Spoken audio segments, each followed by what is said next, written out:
ప్రతి శనివారం no bag డేగా ప్రకటించి విద్యార్థులకు కో కరికులం యాక్టివిటీస్ రూపొందించాలని విద్యాశాఖ మంత్రి నారా లోకేష్ అధికారులను ఆదేశించారు.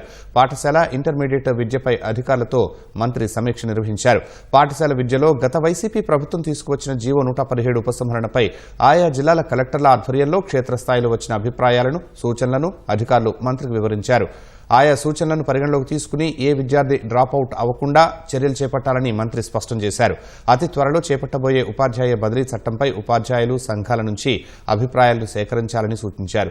సాంకేతిక పరిజ్ఞానం సాయంతో ఉపాధ్యాయులకు ఉపయోగపడే విధంగా పిల్లల్లో అభ్యసన సామర్థ్యాలు మెరుగుపరిచేందుకు చర్యలు చేపట్టాలన్నారు. ఉపాధ్యాయులకు ఇప్పుడున్న అనేక యాప్ల స్థానంలో ఒకటే యాప్ రూపొందించే కార్యక్రమాన్ని త్వరితగతిన పూర్తి చేయాలని సూచించారు. పాఠశాలలో చదువుతున్న విద్యార్థుల వాస్తవ సంఖ్యను నిర్ధారించేందుకు అపార్ ఐడిని అనుసంధానించే కార్యక్రమాన్ని పూర్తి చేయాలన్నారు.